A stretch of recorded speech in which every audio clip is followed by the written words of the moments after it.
प्यारे बच्चों, आज हम कक्षा 10वीं गणित के महत्वपूर्ण अध्याय बैंकिंग का हम अध्ययन करेंगे, जिसके अंतर्गत सावधि जमा खाता का एक हम प्रश्न लेंगे। और यह प्रश्न बहुत ही महत्वपूर्ण है क्योंकि हर साल 5 नंबर के प्रश्न इसी अध्याय से अवश्य पूछे जाते हैं। ये इम्पॉर्टेंट प्रश्न है जो 2022 में पूछा गया था। तो ध्यान देंगे क्या दिया गया है, इस पर ध्यान दें और क्या ज्ञात करना। तो सबसे पहले प्रश्न अवश्य पढ़ें। यदि एक व्यक्ति है जो 20,000 रुपये एक वर्ष के लिए सावधि जमा खाता खोला। सावधि जमा को हम अंग्रेजी में कहते हैं फिक्स डिपॉजिट, यानी एफडी खाता खोल दिया गया। कितने साल के लिए? एक वर्ष के लिए। कितना रुपया जमा किया उसने बैंक में? 20,000 रुपये। ये ध्यान रहे। यदि बैंक ब्याज की दर 6% वार्षिक, यानी बैंक हमें क्या देती है? ब्याज। तो कैसे देती है ब्याज? 6% वार्षिक। ये दर है यानी रेट है। ब्याज 6 माही संयोजित होता है। ब्याज संयोजित होने का मतलब यह है कि बैंक जो है गणना जो है ब्याज का गणना जो है 6 6 महीने में करती है।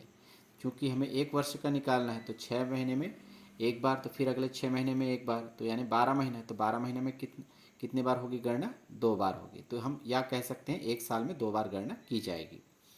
तथा नियत तिथि के पश्चात मिलने वाली धनराशि कितनी होगी? यानी कि बैंक हम जमा करेंगे 20,000 रुपये, जो कि हमारा मूलधन है, और बैंक हमें क्या देगी? ब्याज। मूलधन के साथ हमें ब्याज मिलेगा। तो दोनों को मिला करके हमें नियत अवधि यानी कि एक वर्ष के बाद वो राशि मिलेगी। तो राशि क्या कहलाएगी? मिश्र धन। यानी कि आपको मिश्र धन ज्ञात करना है। तो हमें प्रश्न अवश्य पढ़ ले, समझ लेना है, उसके बाद अध्ययन करेंगे आगे। तो मूलधन दिया, यहाँ पर लिखेंगे 20,000 रुपये। रुपये जरूर लिखें। दर कितना प्रतिशत है? 6%, जिसे हम आर से। और समय एन, तो समय कितना वर्ष है? एक वर्ष। क्योंकि गणना कितनी है? 6 माही है और सावधि जमा खाता है। और क्या ज्ञात करना है? मिश्र धन, जिसे हम ए से व्यक्त करेंगे। क्योंकि जब हम 6 माही गणना करते हैं तो दर और समय में क्या होता है? बदलाव होता है। इसका विशेष ध्यान रखें। तो समय का क्या हो जाता है? 2 गुना, यानी हम इसको 2 से गुना कर देंगे। तो 1 का गुना 2 से करेंगे तो 2 6 माही होगा। इसी प्रकार दर का भी आधा करते हैं। इसका 2 से गुना होता है समय का, और दर का आधा है ना। आधा का मतलब 1/2। तो 6 का आधा हम सामान्य रूप से समझ सकते हैं 3 आएगा। यहाँ पर भी आएगा 2 एकम 2, 2 तिया 6।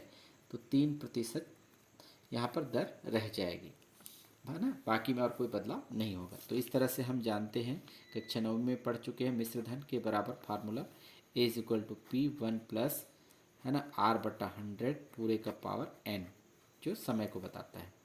आगे हम प्रोसेस करें। ए का मान ही हमें ज्ञात करना है। पी का मान हम लिखेंगे 20,000 रुपये, है ना, कोष्टक में है 1, प्लस आर का मान देख कर लिखेंगे। आर का नया मान आ चुका है 3, तो 3/100 लिखेंगे।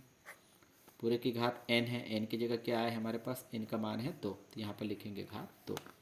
आगे हम प्रोसेस करें। ए के बराबर 20,000। अब ये गुना नहीं होगा, तो इसके लिए हम शॉर्टकट विधि अपनाते हैं, या ऊपर नीचे कैंसिल नहीं होगा।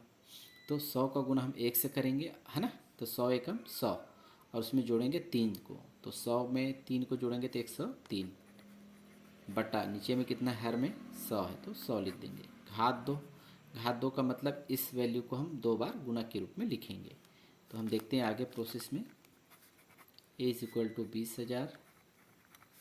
आप गुना कर दें, और 103/100 का 2 बार लिखना है आपको। तो 103/100 गुना 103/100।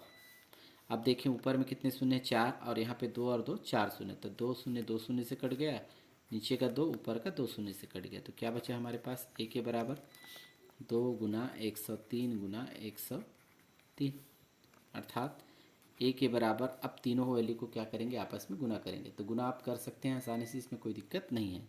तो चाहे तो आप पहले से इसको गुना कर लीजिएगा, है ना। 2 तिया 6, 2 शून्य 0, 2 एकम 2, 206 गुना 103। इन दोनों का आप गुना करेंगे तो हमें प्राप्त होगा 21,218 रुपये होगा।